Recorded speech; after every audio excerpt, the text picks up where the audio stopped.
it took my spirit and my body away. I couldn't do anything. I was so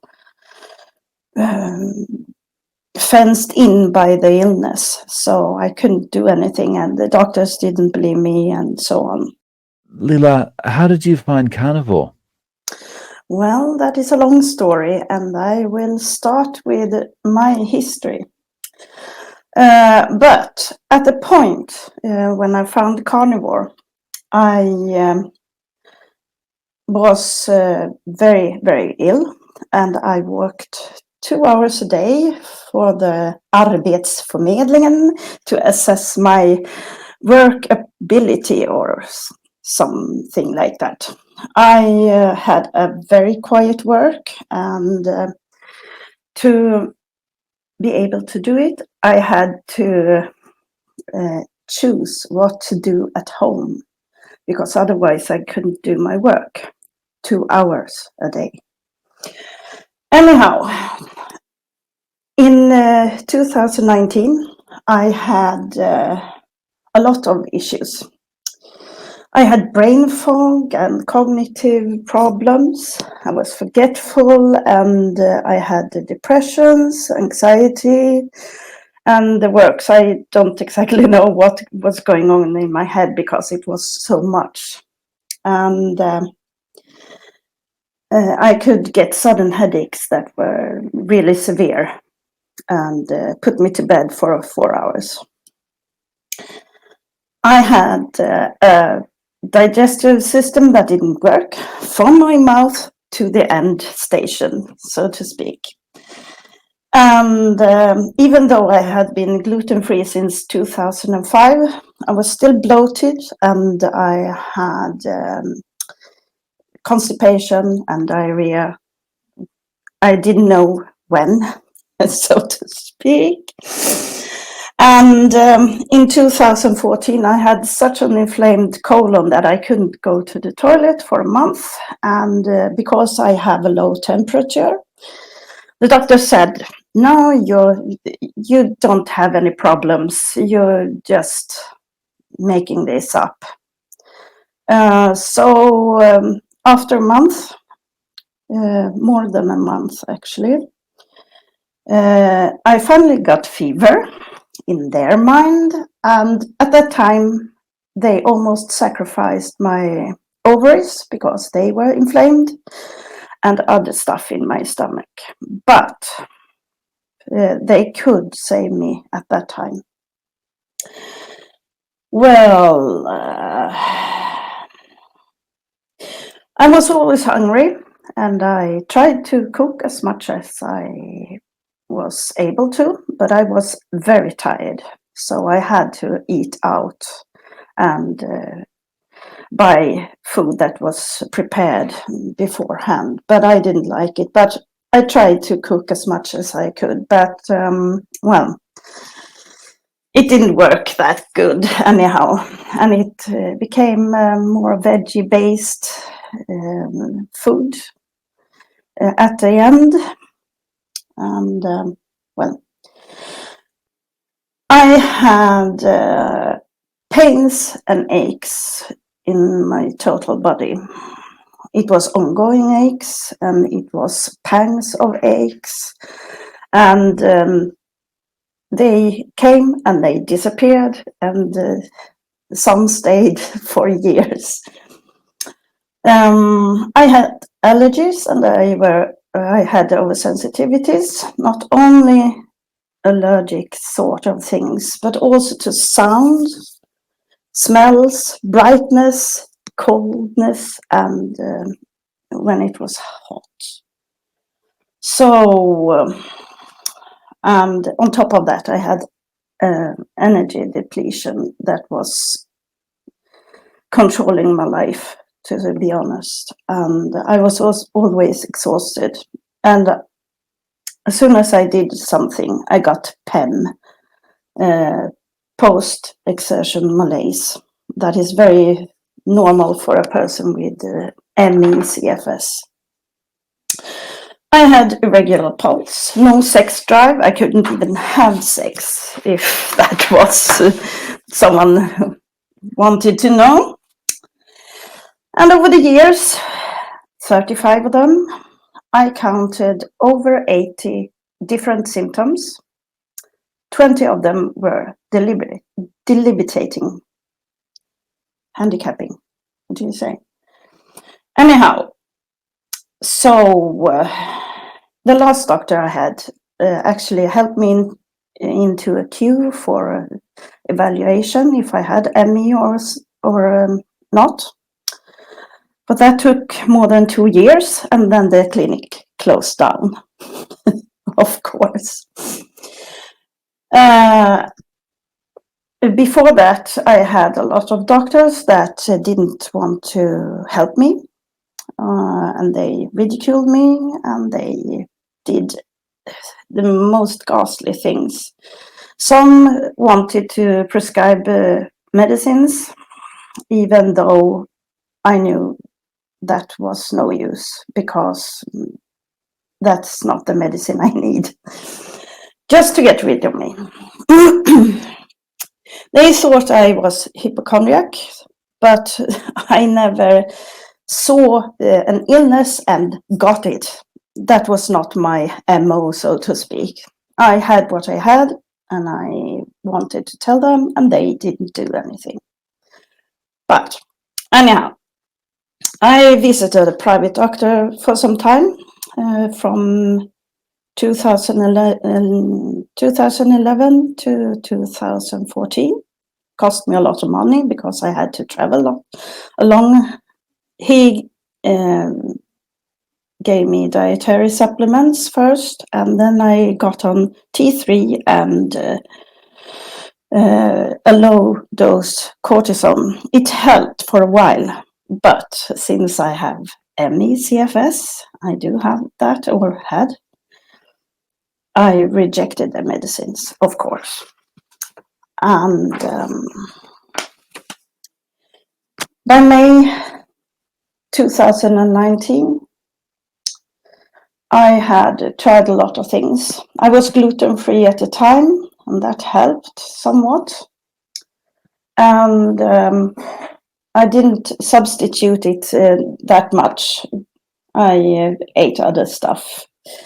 And I had tried low carb, high fat, as Annika Dahlqvist had prescribed, or what you say in Sweden here. And I had also looked into Dr. Gundry's things with lectins, but I didn't understand his standpoint because I didn't want to eat kale and stuff that he thought was good. I couldn't eat kale. My stomach just hurt from that. But I stopped eating a lot of tomatoes, and that actually helped. Not too much tomatoes. I ate tomatoes every day before that. And I had deoxyribose to help me get some energy. And in the middle of May there, I was so devastated. I was so tired of being ill. I had been ill for more than 35 years, and it took my spirit and my body away. I couldn't do anything. I was so fenced in by the illness, so I couldn't do anything, and the doctors didn't believe me, and so on. And I wrote a letter to the universe, and people that are not spiritually interested, just close your ears now. And I told the universe that I gave it 2 weeks. I wanted a solution, or else I wouldn't get out of bed. And I put this letter at the top shelf of my bookcase and forgot about it because I couldn't remember things. My brain was so shut at that time. And in about 2 weeks, I used YouTube to find sleep. And I had my channels I listened to. But this morning, when I woke up, there were some new dudes that I have never searched for them. And the list of the YouTube was full of them. Because I live in Sweden, of course, I got Sverige, or Goti, was his called. I got Frank Tufano. I got Michaela Peterson and Amber O'Hearn. They showed up in my feed, and Sverige, I didn't like him more than he had good interviews with vegans that have stopped being vegans. And Frank Tufano was quite right at that time. And the females, of course, they were, I listened to them. And of course, Paul Saladino and Sean Baker came up in my feed in a few days, and I just thought, eating meat? Are they insane? Just meat? No. But somehow I looked into this, and it took 2 weeks for me to decide what to do. And by that time, Bart Kay and Ken Berry and some other people had popped up too. After 2 weeks, I had decided this is what I'm going to do. And I had decided that it would take a month to transition. And the day before I was starting, Sally K. Norton came up in my feed very strongly. And I listened to her, and I decided, no, I'm going to take it more slowly. So it took 2.5 months, and then I had transitioned. The 10th of September 2019, I had my first real carnivore day. And a few days after that, I had a massive bacterial infection in my body. Because my body's, all the bacteria in my body were frightened because I had lowered my sugar content and to almost zero. And they were fighting for their lives, of course. So I had to take some antibiotics to survive. I was very, very sick for a few days. On the 30th of September, I woke up and I was well slept. I had slept through the night, more than 7 hours. And I woke up with a clear head, and I had energy for the first time in years. And this had taken so long for me to experience that I didn't believe it at first. I was deathly scared that I would do too much and get my next PEM and be bedridden for a couple of days.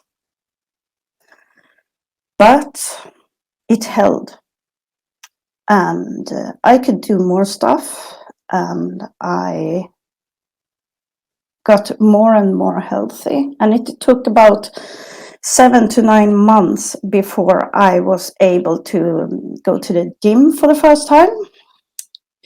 And I got a rhabdo after the first time. So I didn't think I did that much, but my body was so ill before that I got rhabdo. It was quite painful, and Sorry, could you say that one again? I missed that. You Rhabdo. got It's rhabdomyolysis in ah full name. It's when you train so much that too much of your muscle dies off because you have done too ah. much.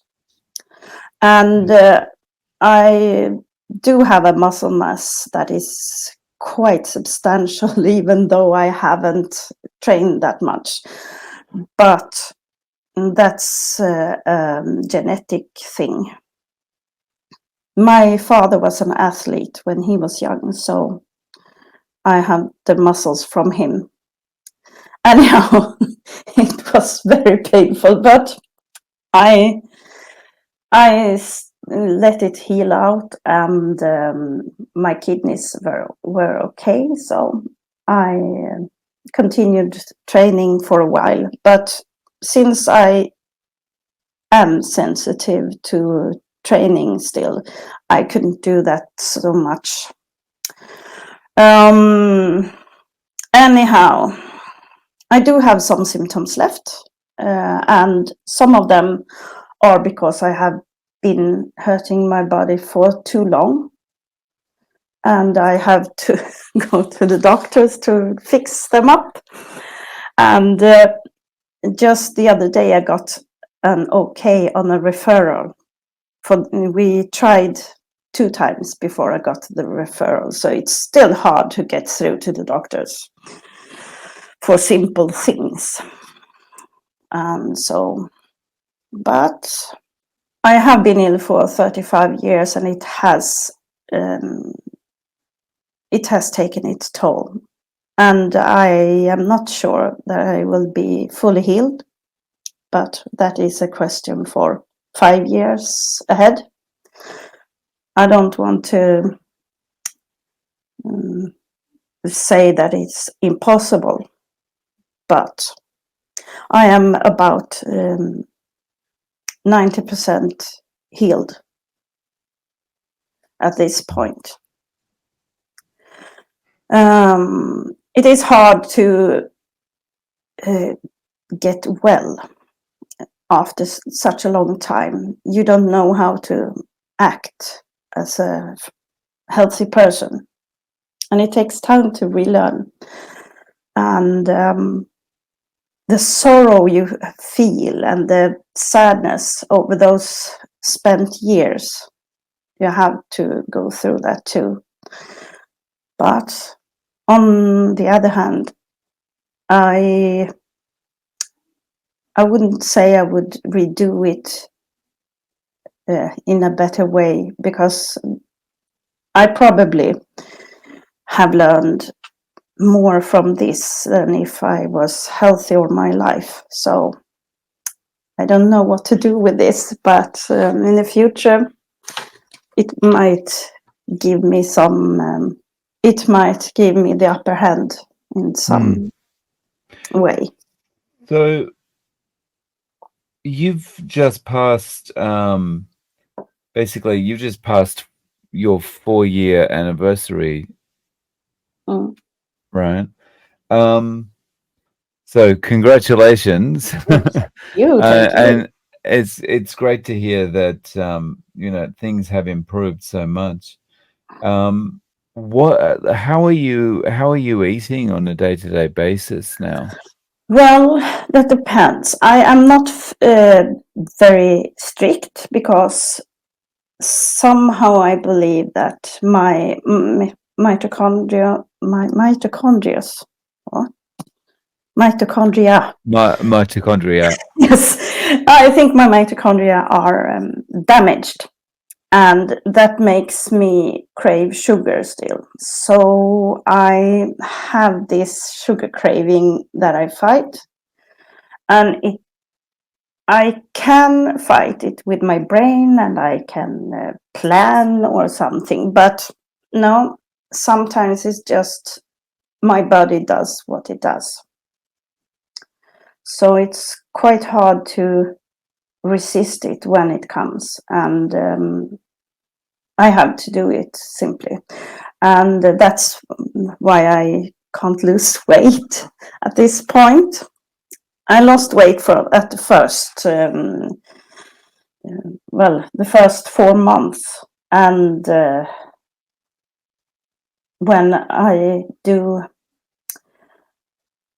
when I feed myself very, very much, I can keep this up for 3 weeks. Then I fall again because I can't keep off the sugar. But I think that will be better in time. But I have to bear it as it is today. But otherwise, I'm eating beef, eggs, pork, some fish, and shrimps I like, but they are quite expensive.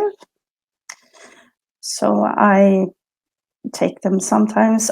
It's like my brain fires up very much when I eat shrimps. So I need that for anytime I have had a hard day at work.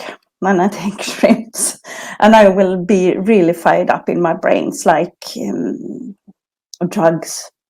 Shrimps as drugs, Eat some cheese also, and on some days and weekends I have cream in my coffee, and I drink coffee. I live in Sweden. You have to have some coffee or tea or something. We fikar very much, so we have to have some social exchange, and we have a lot of cafes and stuff like that. I drink a lot of coffee, but I have decreased the amount from 1.5 to 2 liters a day to half a liter about. That is quite a change.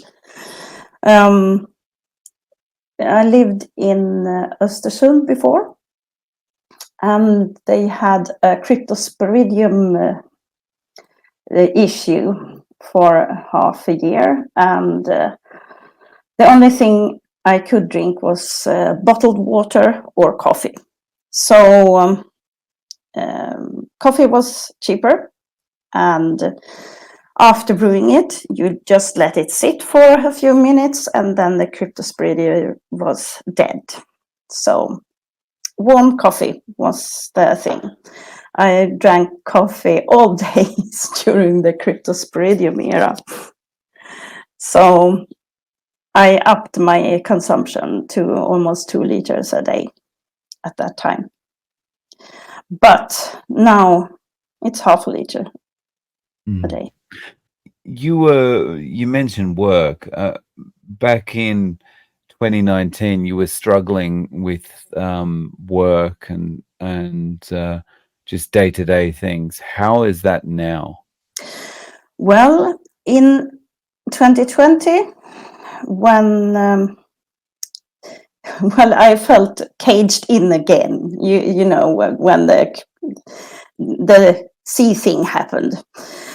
So I decided I had to do something, and I decided to study. So I did 1.5 years of studying, and full time.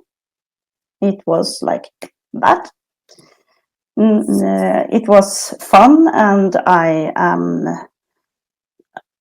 I can work as a sterile technician. I think it's the name in English too, but I don't know.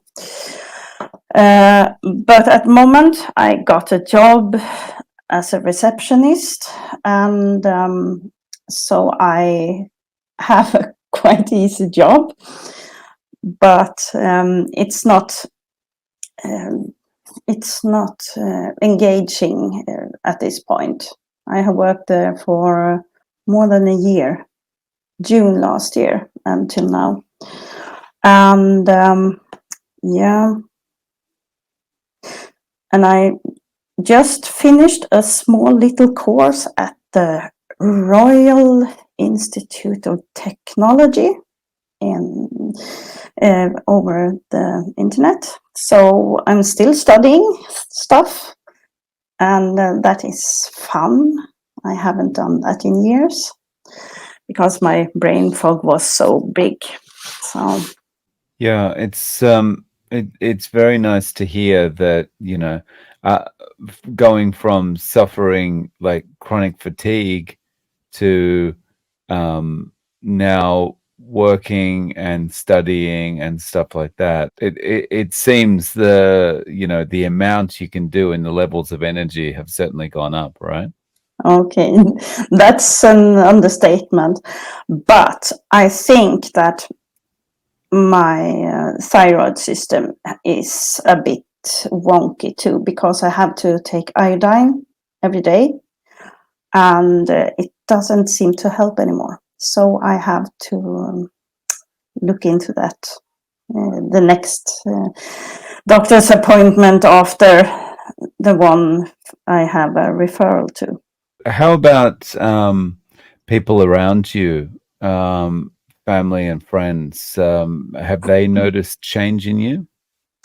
Of course they have. But I didn't believe the difference was so big, because when I went out of my apartment, I was happy and smiling, and I was severely bullied at school, and I learned to not show my feelings too much, and that means also that when I went out of my door, I was happy and healthy. But if I can see in my eyes the look in my eyes, the vegan look or the non-vegan look, you get that sadness and that forlorn look. I had it too, to some extent. So that's a big difference. I have eye contact with people too, and well, I can do more stuff. People think that I'm more fun to be with, or something like that. And well, my family is happy. I can visit them and help them instead of they helping me. But I moved also during 2021, so I live a bit isolated from my family at this point. So, well, and I have very few friends here. But I don't mind being by myself. I'm used to it after 35 years in bed and lying on my back. What you're in Sweden? What is the climate like there for someone who enjoys eating meat? Is there kind of an anti-meat push in Sweden? It's not extreme. If I say I eat like this, they are curious and they ask about vitamin C, of course, and if I poo. Well, and this is a funny story. In April this year, I saw an advert for, they wanted people to talk about diets and stuff like that. And I mailed that woman and said, well, I can talk about the carnivore diet. And she was so happy. And oh, yes, she knew people who had been trying this, but she hadn't talked with them so much. And then she left the company where she worked, and someone else took over. And I mailed this woman just 2 weeks ago. And she said, oh no, that is not really accepted, blah, blah, blah, the drill. And I, but if I explained myself and blah, blah, blah, blah, and I told her, no, I'm not going to explain myself and why I do this and why this is so good or so. You have to read up on this. Read Nina Teicholz's book or Belinda Fetke. Any one of them will do. When you have done that, we can talk. But before that, I don't want to spend my energy on this because I know it's no use. So that happens when one person is okay, that's fine, and then someone who is more plant-based and brainwashed. But there are many people who are vegans here. Many of them stop being vegans. I have friends that are vegetarians, and one of them, when I show up, I have meat cuts with me, and she eats from them every time I'm there. So I buy a lot of it, and I buy stuff that is animal-based, and she eats it when I'm there. Yeah, I think I'm saving her. Oh. Nice. You mentioned kind of how you have to look to 5 years ahead as far as complete healing goes. So what does the future hold for you? Do you think you'll stay with this way of eating going forward? Well, if I eat, let's say, if I eat sugar, I get extremely tired after a while.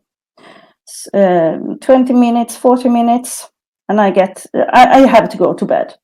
If I travel with my car, I have learned not to eat candy in my car because then I fall asleep behind the wheel.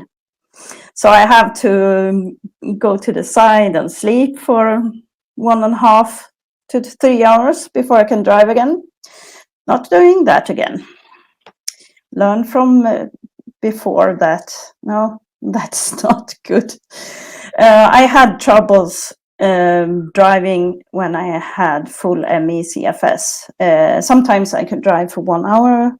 Sometimes I could drive 6 hours. But when I got tired, I had to sleep about 4 or 5 hours to keep on driving, even if it was 30 minutes left of my journey. So I slept a lot in my car. But now I know the feeling when I have to sleep, then I have to pull over. But if I eat candy, I have to pull over. If I eat something with, let's see now, I have some notes here. Oh, potatoes. Those give me joint pains. I have just a small potato. I get pain in my joints within an hour. And at night, I get anxiety. So I wake up after 15 minutes and then my mind goes around and round and round, that kind of anxiety. And if I eat licorice, I get worried. I worry about everything. And if I eat like wheat or oats, I get stomach ache. My colon, where I was inflamed in 2014, it gets inflamed directly, and I get low. I tend to be depressed, but not as deep because there's only 1 or 2 days. It stays like that. Before I was depressed for years, and it got better when I stopped eating gluten in 2005. But it wasn't. I wasn't free from depression all the time. I got my 3 bouts a year or so.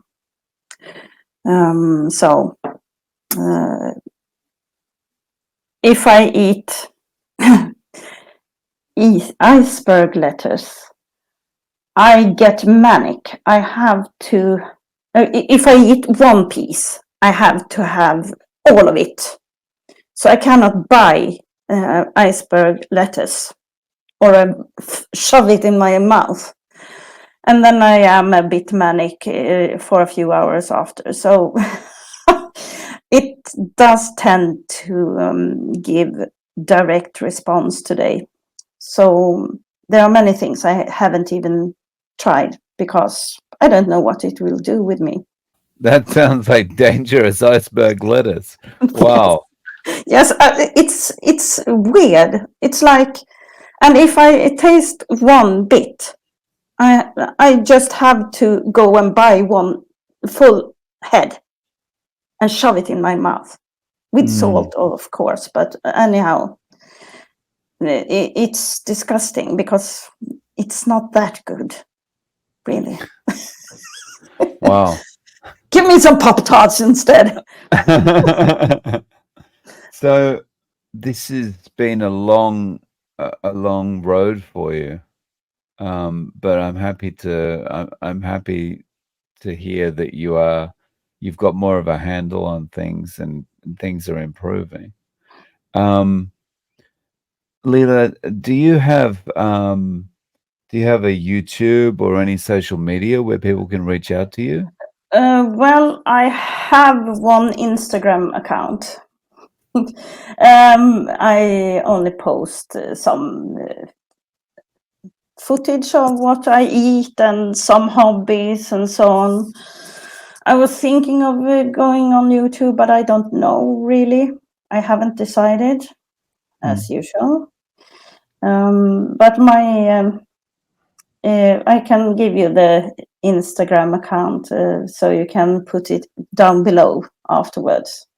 Ah, I think sure. that would be Awesome. better. Thank you so much for coming on and sharing your journey with us. I really appreciate it. You're welcome.